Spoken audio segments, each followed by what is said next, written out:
Pendant des siècles, les humains ont craint la mort, l'appelant la fin. Mais qu'en serait-il si c'était quelque chose de complètement différent, une transition vers un autre état d'existence ? Aujourd'hui, nous allons nous plonger dans des théories, les expériences de mort imminente, les univers parallèles, la conscience quantique et même l'idée que notre univers lui-même pourrait être une simulation, et que même la réalité pourrait être une illusion. Mais d'abord, commençons par une question. Que pensez-vous qu'il se passe quand on meurt ?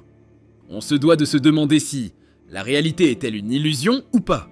Ce que tu perçois comme la réalité est peut-être bien plus fragile que tu ne le crois.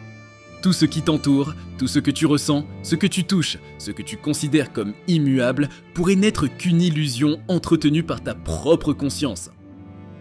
John Wheeler, l'un des plus grands physiciens du XXe siècle, affirmait que l'univers ne prend forme que lorsqu'il est observé.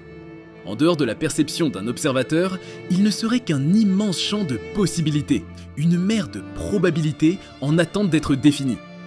Un monde entier pourrait exister autour de toi sans que tu ne le remarques simplement parce que tu ne le regardes pas. Tant que tes yeux ne se posent pas sur un objet, cet objet n'existe pas sous une forme définie. Cette idée, aussi étrange qu'elle soit, est soutenue par des expériences en physique quantique qui montrent que la matière elle-même ne prend un état précis qu'au moment où elle est observée. Si la réalité dépend de la conscience qui l'observe, alors qu'arrive-t-il au moment de la mort ?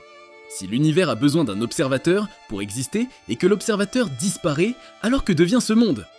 S'effondre-t-il dans le néant ou continue-t-il sous une forme que nous ne pouvons pas comprendre ? La mort ne serait peut-être pas un point final, mais une transition vers une autre manière de percevoir la réalité, une façon différente d'exister dans un univers qui ne dépend plus de la perception humaine pour prendre forme. La matière n'est pas aussi solide qu'elle en a l'air. Ce que nous croyons être stable et immuable est en réalité un phénomène bien plus mystérieux. À l'échelle quantique, une particule n'existe pas dans un état précis tant qu'elle n'est pas observée. L'expérience de la double fente en est la meilleure preuve. Lorsqu'on envoie une particule à travers deux fentes sans la mesurer, elle agit comme une onde et passe par les deux chemins en même temps. Mais si un capteur est placé pour observer son passage, elle change brutalement de comportement et choisit un seul chemin. Cela signifie que l'acte même d'observer modifie la réalité. La matière ne sait pas où elle est tant qu'on ne la regarde pas. Niels Bohr, l'un des pères de la mécanique quantique, disait que si la physique quantique ne t'a pas choqué, c'est que tu ne l'as pas comprise.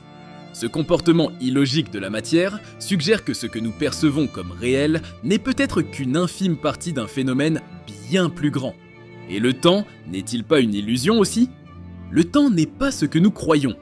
Nous avons grandi avec l'idée qu'il s'écoule d'un point A à un point B, qu'il est une ligne droite reliant le passé, le présent et le futur. Pourtant, des expériences scientifiques suggèrent que cette vision du temps est une simplification de quelque chose de bien plus étrange. L'expérience du choix retardé prouve que l'observation d'un phénomène peut modifier un événement qui s'est déjà produit. Cela signifie que le passé n'est pas figé et qu'il est influencé par ce que nous faisons dans le présent. Cette découverte bouleverse notre perception de la causalité. Si l'avenir peut influencer le passé, alors comment être certain que ce que nous avons vécu est réel ? Albert Einstein lui-même affirmait que la distinction entre passé, présent et futur n'était qu'une illusion, même si elle est persistante. Si le temps est une construction malléable et non une donnée absolue, alors la mort elle-même pourrait être un simple changement de perspective.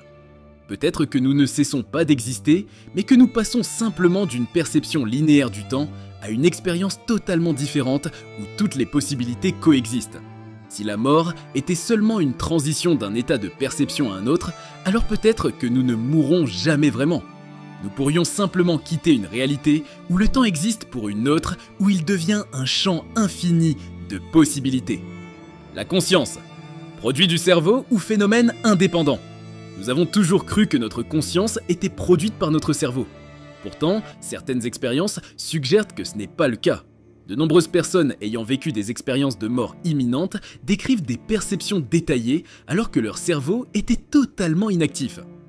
Roger Penrose, un physicien et mathématicien reconnu, pense que la conscience pourrait être stockée sous forme d'informations quantiques dans un champ plus vaste que notre simple corps. Si cette hypothèse est vraie, alors la conscience ne serait pas enfermée dans le cerveau, mais simplement captée par lui comme une antenne radio capte un signal. Si notre conscience n'est pas générée par notre cerveau, alors que se passe-t-il lorsque nous mourrons? Si elle existe indépendamment du corps, alors elle ne disparaît pas avec lui. Peut-être qu'elle se libère simplement de ses limites et continue d'exister sous une autre forme, sans plus avoir besoin d'un corps pour expérimenter la réalité. La mort ne serait alors qu'un changement d'état, une sortie d'un mode de perception limité à un mode plus vaste et plus libre où la conscience ne serait plus contrainte par l'espace et le temps. Sommes-nous déjà morts? Et si nous étions déjà dans une autre forme d'existence sans même le savoir? Nous avons toujours pensé que la mort était un passage brutal, un arrêt définitif de la conscience. Mais si c'était plutôt une transition vers un autre niveau de perception? Certaines traditions spirituelles, comme le bouddhisme, enseignent que la vie telle que nous la percevons est une illusion, une forme de rêve dont nous devons nous éveiller. L'hermétisme affirme que l'univers est mental et que tout ce que nous vivons est une projection de notre propre conscience. Si la mort est un passage vers un autre état d'être, alors comment savoir si nous ne sommes pas déjà de l'autre côté? Peut-être que ce que nous appelons la réalité est une forme d'après-vie, un espace intermédiaire où nous expérimentons la matière avant de retourner à un état plus vaste de conscience. Si nous étions déjà morts, que changerait cette révélation? Peut-être rien, ou peut-être tout. Car cela signifierait que nous ne sommes pas limités à une seule existence, mais que nous faisons partie d'un cycle bien plus grand où la mort n'est qu'une étape parmi tant d'autres. Nous avons toujours considéré la mort comme une fin. Pourtant, certaines théories suggèrent qu'elle pourrait être un simple changement d'état, une transition vers une autre réalité qui coexiste avec la nôtre. De nombreuses traditions spirituelles, comme le bouddhisme tibétain, décrivent la mort comme un passage, non pas vers le néant, mais vers une autre forme d'existence. Des témoignages troublants viennent renforcer cette idée. Des personnes ayant vécu des expériences de mort imminente rapportent souvent une sensation de détachement, une impression que la réalité change complètement autour d'elles. Certaines décrivent une lumière intense, un sentiment de paix absolue. D'autres disent voir des paysages qui ne ressemblent à rien de connu. Ce qui est fascinant, c'est que ces témoignages sont similaires à travers toutes les cultures et époques. Des scientifiques comme Stuart Hameroff et Roger Penrose avancent que la conscience pourrait être un phénomène quantique, une information stockée dans un champ universel qui ne disparaît pas après la mort. Si la conscience n'est pas limitée au corps, alors mourir ne signifie peut-être pas s'éteindre, mais changer de fréquence, comme une station de radio passant d'un signal à un autre. Si la mort n'était qu'un passage vers une autre dimension, cela expliquerait pourquoi certains phénomènes inexpliqués, comme les apparitions ou les communications post-mortem, semblent défier nos lois physiques. Peut-être ne disparaissons-nous jamais vraiment, peut-être traversons-nous simplement un voile qui nous sépare d'un monde parallèle, invisible tant que nous sommes prisonniers de notre perception actuelle. Hugh Everett, physicien à l'origine de l'interprétation des mondes multiples, affirmait que chaque décision crée une bifurcation dans la réalité. Dans un univers, tu es en vie, dans un autre, tu es peut-être mort. Mais si la conscience était capable de naviguer entre ces réalités, alors la mort ne serait pas une fin, mais un transfert vers une autre version de toi-même. Des expériences étranges viennent appuyer cette théorie. Certaines personnes rapportent avoir des souvenirs d'événements qui ne se sont jamais produits, ou de lieux qu'elles n'ont jamais visités, mais qu'elles reconnaissent parfaitement. D'autres témoignent d'avoir failli mourir, puis d'avoir eu la sensation de se réveiller dans une réalité légèrement différente. John Wheeler ne pensait pas seulement que nous observions l'univers, il affirmait que nous le créons.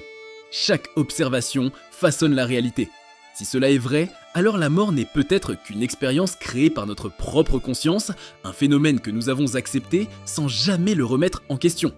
Des expériences en physique quantique montrent que notre perception influence directement la matière.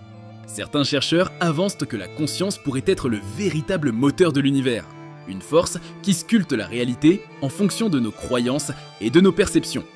Certains témoignages troublants rapportent une sensation étrange, comme si le monde autour d'eux avait légèrement changé après un accident ou un événement marquant.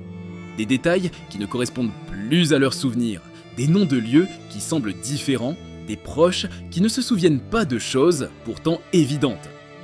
Cela pourrait être un simple jeu de mémoire, ou bien cela pourrait être le signe que nous avons déjà changé de réalité sans nous en rendre compte.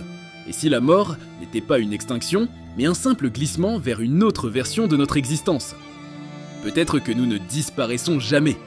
Peut-être que nous traversons en permanence des portes invisibles, des réalités alternatives où notre conscience continue d'évoluer sous une forme ou une autre.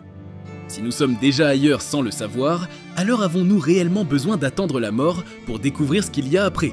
Peut-être que nous avons déjà franchi cette étape et que nous continuons simplement à croire que nous sommes encore en vie, dans un monde qui n'est qu'une autre facette d'une réalité infinie. Nous voici à la fin de cette vidéo. Maintenant, qu'est-ce que vous croyez qu'il se passe après la mort ? Partagez votre avis en commentaire, je suis curieux de lire vos théories.